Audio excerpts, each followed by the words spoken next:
Welcome to part 12 of Dynasty Warriors 4 Extreme Legends. Now, this part would have been on Saturday were it not for the tornadic thunderstorms that hit on Friday, which forced me to have to re-edit and post that part on Saturday. So on that note, we will legitly start part 5 today, and yeah, this is going to be where all gloves come off.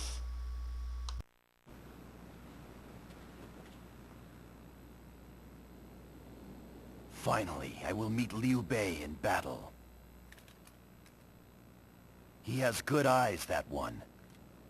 Like a dragon rising to the heavens. So, has the Tiger of Jiangdong finally met his match? I don't think so.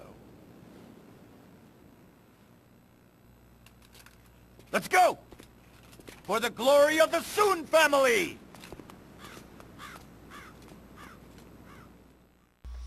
And while yes, we are going to go up against some very difficult odds, one particular mission will make or break the difficulty of Yi Ling.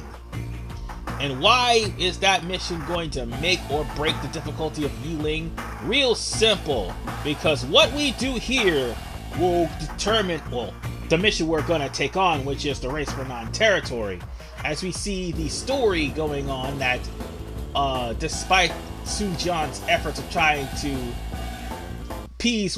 appease Liu Bei and keep non-territory safe, or Jing territory safe, they're going to eventually butt heads, and Zhuge Liang is the one that's making people butt heads.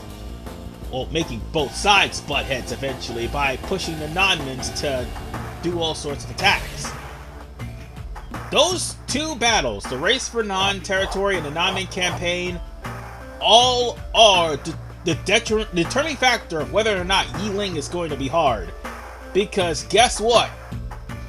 The stage we're doing right now, the race for non-territory, will determine if Guan Yu will come in and disrupt things in Yi Ling. Not to mention, if you let him get away in Yi Ling, he will have a final showdown in this chapter, meaning that there would be a final level to deal with him. And that in and of itself is pretty hard. The objectives here are as follows. If Zhou Yu is defeated and all of the targets are occupied by Chu forces, you fail. But if you occupied all the territories, Guan Yu is guaranteed to show up in Yi Ling. However, if you take 2 territories or 1 territory, he's not going to show up. Guan Yu and Zhang Fei and Zhou Yu all have high morale, meaning they are going to be beating the crap out of the low morale soldiers that you see lying about. I mean, come on, Man Chong actually has the lowest morale of the group. So on that note, ladies and gentlemen, it is do or die time. And hopefully this will not be the first stage that I fail. I hope not.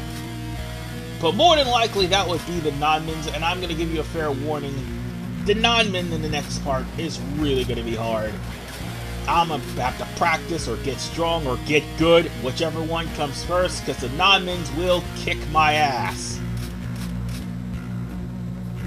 Now, this stage may kick your behind too, or ass, whichever one comes first. Doesn't really matter, same thing. But at the same vein, it'll kick your ass for a different reason. As I told you, Guan Yu, Zhang Fei, and Zhou Yu are all with high morale. Yeah, they're helping you, but Cao Ren and take this land.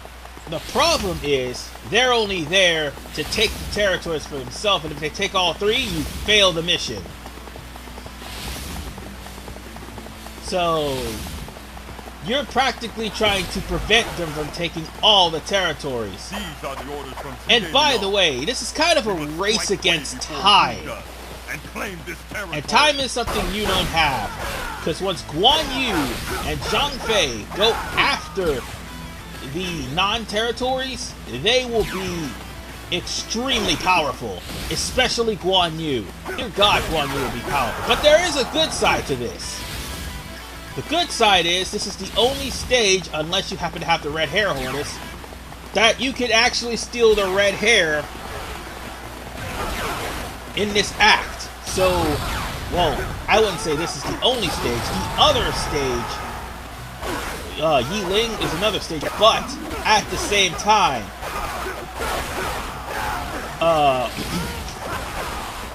stealing red hair from Guan Yu pretty much makes this a whole lot easier, because Guan Yu's horse, well, used to be Lu Bu's horse, ends up being the fastest horse in the entirety of the game. Hold on, let me just, yep, there we go, Xiahou Dun is down. We have to make sure that Xiahou Dun is the first one out of the way. So, that will keep Guan Yu and Zhang Fei from taking Jing territory. And now the next one would be Lan territory, and I do believe non-territory, I'm not mistaken. But whatever the case, I'm sorry, I mispronounced the whole entire territories, even though that I just saw the objectives, and I apologize for that. But the last two territories, plain and simple, I mean, it's kind of scary, but, it's kind of scary because of the fact that, yeah, you have to race against time against inspired generic officers, but there's one other thing you need to keep a watch of. Zhou Yu. He has not as much high morale as the, Shu officers. But if, you actually save Zhou Yu, at some point, if you can actually manage to hold off all of the Shu forces and make sure that they don't take the non-territory, Stronger than I thought. Zhou Yu will actually lure out Cao Ren, even though he gets hit in the stomach with an arrow later on. That is one of the scenes that is in this stage, which means you have to make sure that Zhou Yu is complete and totally high maintenance. And that's, by the way, if you were going into Jing province. Jing territory. But in the other two territories, I already took Jing first because Guan Yu was about to take it. And I had to be really, really quick, because those two brothers will double team and take out all the officers. And the fact of Guan Yu's horse being, well, yeah, red hair being here, and I stole it from Guan Yu. That's like the second time I tried to steal red hair from somebody. Wait, no, actually not in this playthrough, because I didn't steal it from Lu Bu this time around. Just Guan Yu. So, Guan Yu's red hair will pretty much help you get through most of this stage. And the only other fighter you have working with you on this besides Zhou Yu is two generic officers in Da Qiao, and that's not actually accounting for much.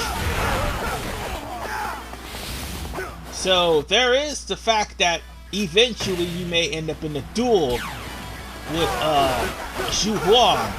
I don't know why, but sometimes she will be in the duel, and I think that's only in free mode, because in Musou Mode, I don't think your morale is high enough, his morale is low enough to be in a duel. However, Xu Huang, you might want to be careful with this guy. He is as powerful as they come, as you can see here, and his axe swings are really tough to deal with. This was one of my favorite characters to deal with in the Wei playthrough, and let me assure you, this may come to a surprise to you, but me actually beating Lu Bu was with Xu Huang. He was the only person I managed to beat Lu Bu with. Well, that and the Great Sword created character. Other than that, those are the only two people I managed to beat Lu Bu with. And I gotta say, he is as dangerous as I say. Now then, let's go after the remaining officers, because in order for you to take the territory, you gotta get rid of all the officers. And I'm pretty sure that I just got finished seeing these officers. Oh god, I am being manhandled. Oh god. Get out of my way. Get the hell out of my way. I gotta get over there. Oh shit, you stupid archers. You stupid goddamn archers, how dare you? How dare you do this to me? Ugh, you suck. Oh god, and then there's Guan Yu and Zhang Fei, and they're gonna double team Cao Ren. Move out the damn way, you stupid archers! Ah, you bastards! No! Non-territory. Well, good news is, at least we don't have to face Guan Yu. Taking our glory. And we at least completed the stage. But, Meddling Zhuge Liang. well, it ended in the worst possible way. Ah, god damn it. Archers suck. Archers really suck in this game. So on that note, ladies and gentlemen, at least that's one problem off. Ooh, we got an upgrade in the fire orb. But as I was about to say, at least that's one problem off of the Battle of Yi Ling that we don't have to worry about. Because in the next part, that determines on whether or not the non-mins are going to make an appearance. So, that's it, ladies and gentlemen. Speaking of the devil, I'll see you guys in part 13 and arguably the worst stage of the game, the non-min campaign. This is RVman985. God have mercy on my poor soul. See you guys next time.